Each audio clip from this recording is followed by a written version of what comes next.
There was once a political commentator who published a certain documentary some time ago, maybe around 2021, that sought to uncover a clear answer to what seemed to be a pretty simple question. I haven't watched this documentary, but I've heard quite a lot about it, as well as some very negative reviews from articulate reviewers. But I'll leave the critique of that piece of media to those people. Um, Here, I thought its title could inspire a an interesting and worthy discussion. Here instead, I ask, what defines a man? Um, I do think the answer might be relatively simple. A man is one who, if you ask them whether they are a man, would respond yes. But I understand that that might not be enough for some people. Thus, here's where we get into the complex, the philosophy. So, semantically, a man is just an adult human male, right? Um, but what does that mean? Well, I will have to abandon simplicity for this. Human seems to be fairly clear. It's just a member of the Homo sapiens species of mammals. But male, yeah, male is just one with an XY chromosome pair. Um, that's a pretty good signifier, I would think. And then adult, on the other hand, is more ambiguous than the other two. All that dictionary.com says is someone fully grown or at an age of maturity specified by law. Either definition could be over the age of 18 or 21 or even 16. Even if you say more specifically that an adult is someone who has undergone pubescent development, um, there are still many people who have not reached puberty yet are still legal adults. Questioning further whether someone is even human if they're severely intellectually impaired, because, sapiens means intelligent in Homo sapiens, or asking what it means if someone is intersexual and can't clearly be labeled using terms of biological sex, even if they technically have male chromosomes.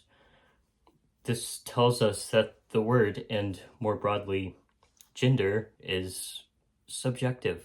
But this lexical overexamination is really futile given how limited language really is.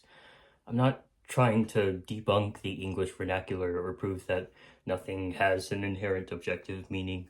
Um, I already did that with my last philosophy video. No, I'm joking, I'm joking. We use language because it's just easier. All of these words are just symbolic. We can only understand the world through symbols, after all. Um, when shared between communities of people, language and these words just make enough sense for all of us to get the gist of what's being communicated, right? Some words are more synonymous, like human and Homo sapiens, um, while others are more clearly antonymic, like man and woman. But going through any lexicon, you will notice that certain words have multiple different meanings. With this in mind, there are primarily two words to be investigated in this video if you want a really descriptive answer to the question. Those are sex and gender.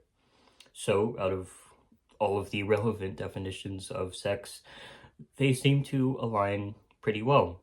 They describe the biological state one is born with and assigned based on properties such as genetic chromosomes, as mentioned before, or genitalia and ecological reproductive function.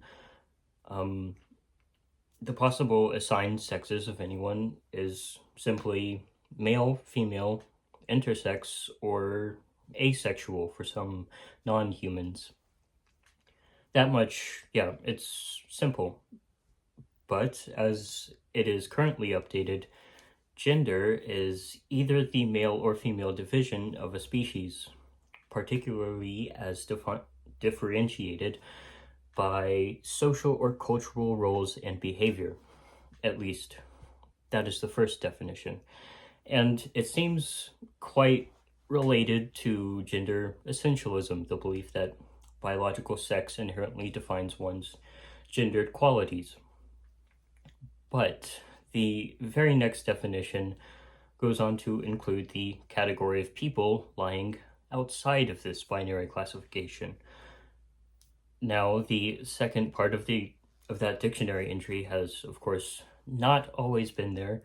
Um, non-binary people just haven't always been considered in the common representation of gender. One factor contributing to all of this linguistic uncertainty is how word meanings evolve over time. Even dictionaries themselves aren't a completely reliable source of accurate vocabulary depending on when it was published. So the collegiate definitions of certain gender variations are cases where the meaning list has been augmented in recent years. But here we can see that NBs they are actually being represented.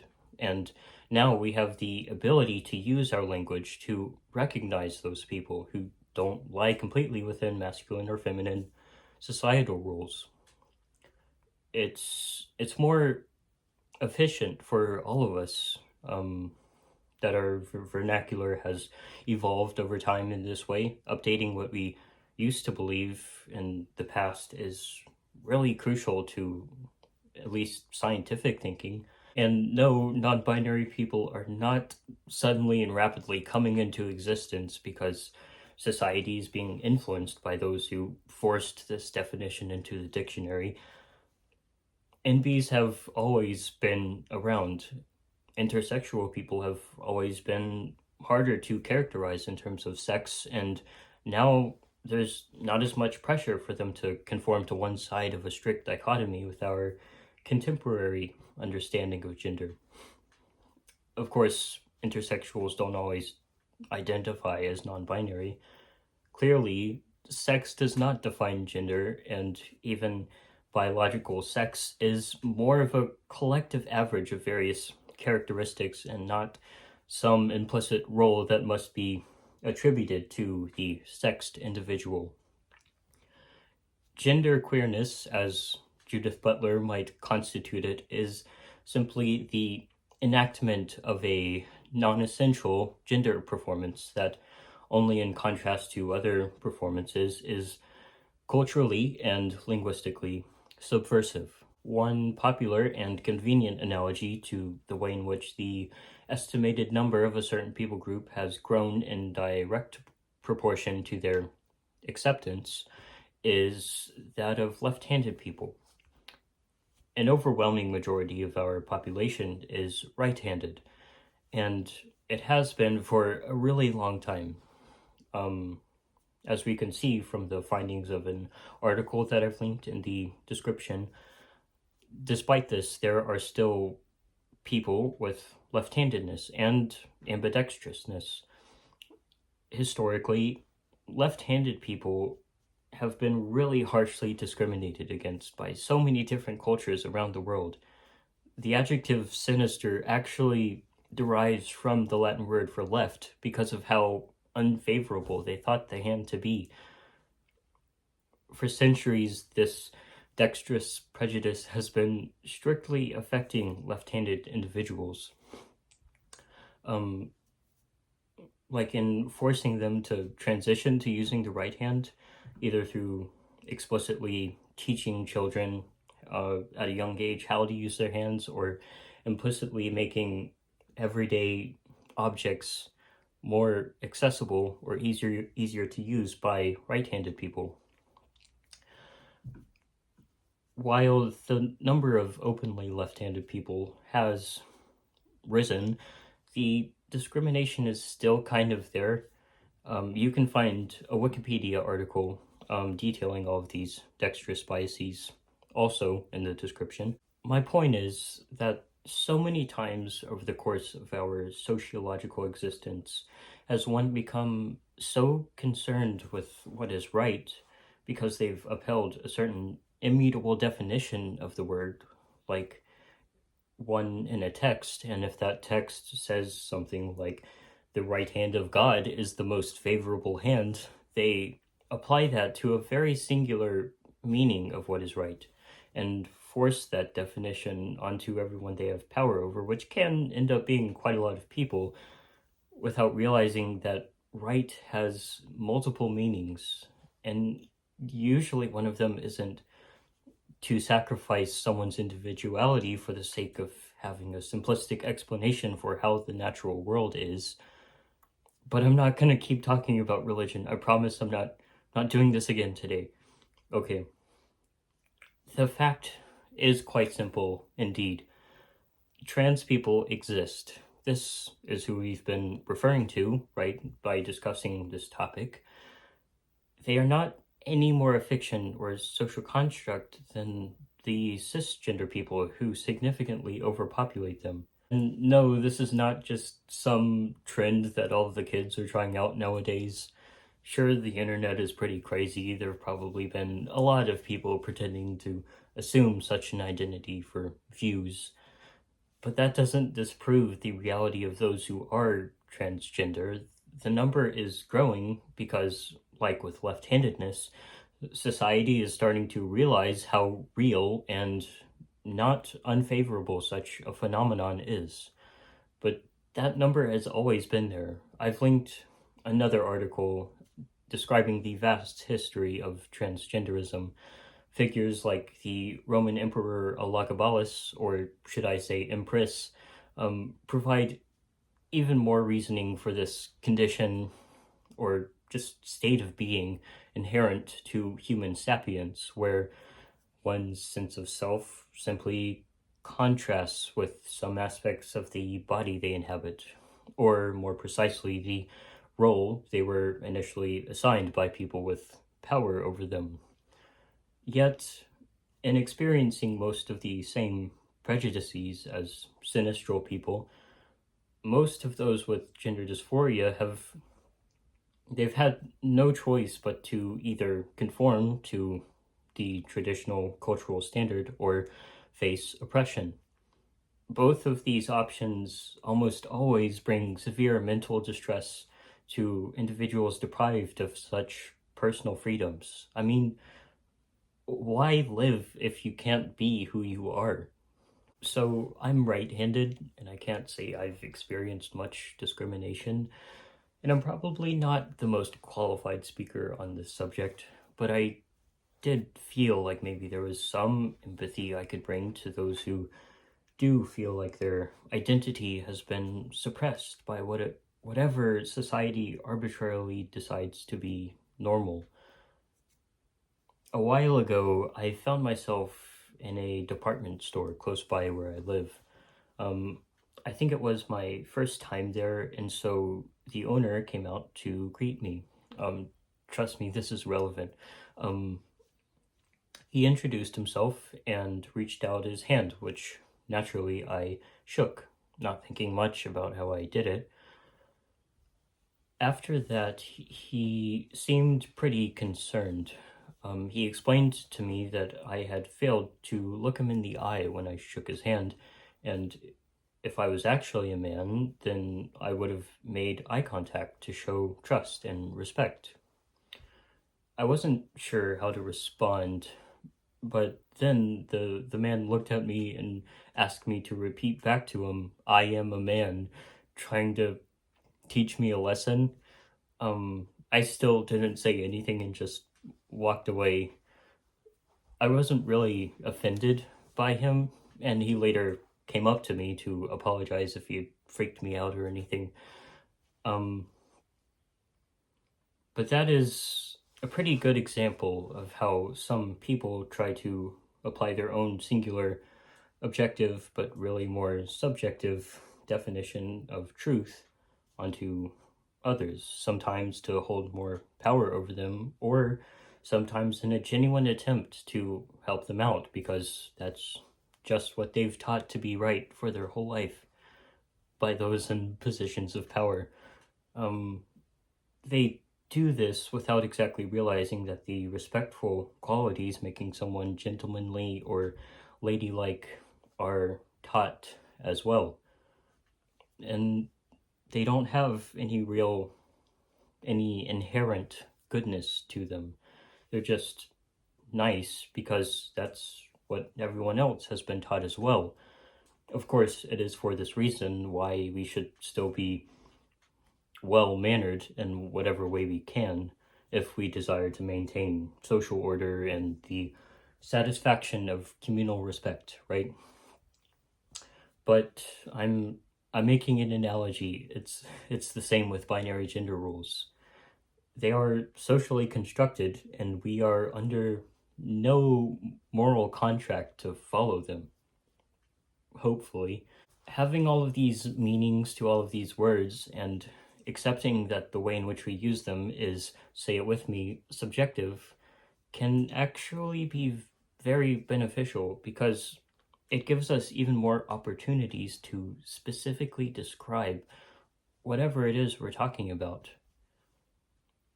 Objectivist beliefs, as I discussed in my last video, often end up bringing a lot of harm to individuals, both excluded and included in such definitions, which is why a perspectivist approach is pretty important to consider as well.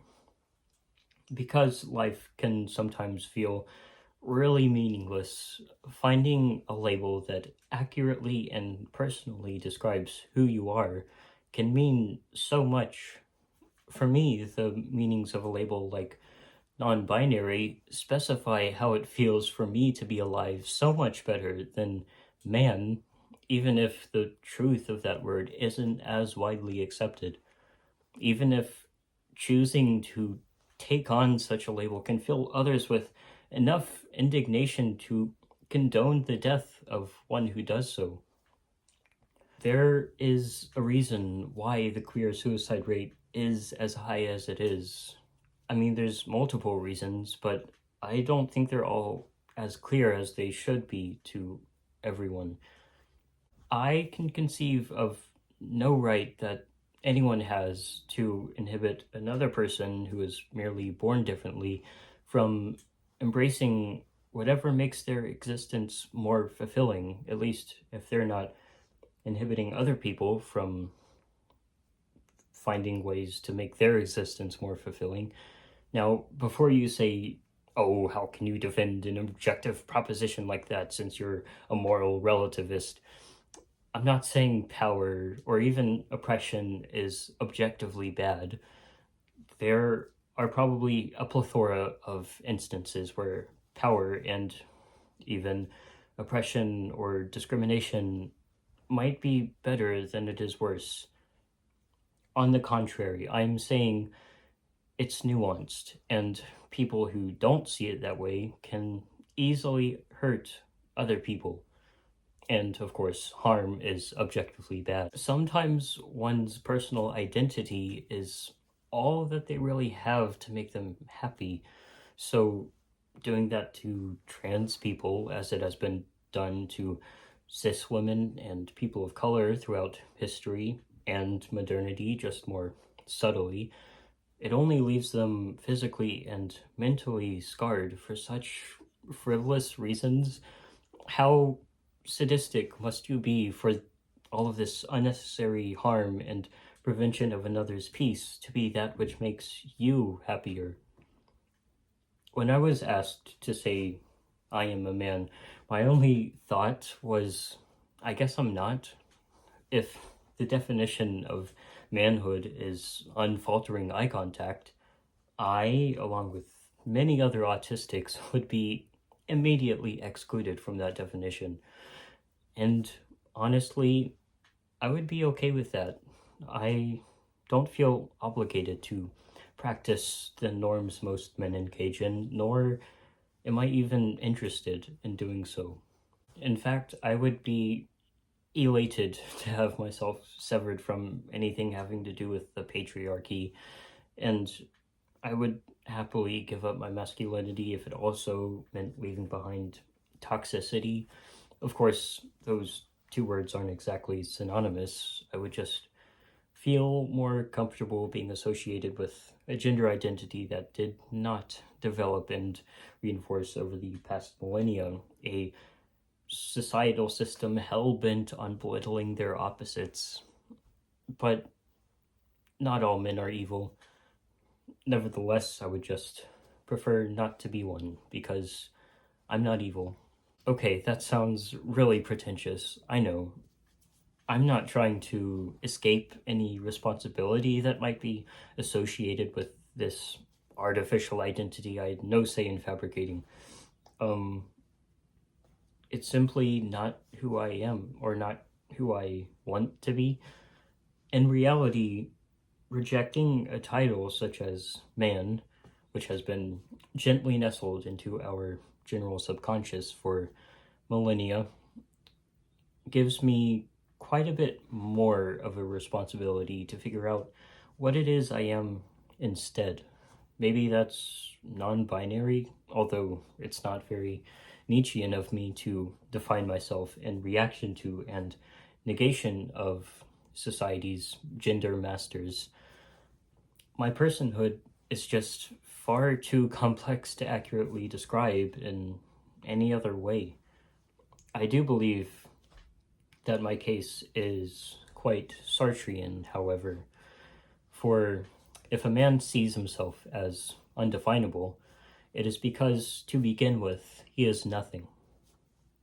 One simply is, not that they are what they conceive themselves to be, but they are what they will and as they will themselves to be after that leap towards existence, that leap towards the faith that I am nothing else but that which I make of myself. Whatever that is, it's not a man, and whatever a man is, it's not me. I can't tell you who you are either, so leave a comment if this discussion has some meaning to you, and in the meantime, maybe check out this far better essay written by Judith Butler in the description, where they destroy the assumptions so many of us make about gender. And also, please don't discriminate against another human's rightful pursuit of happiness.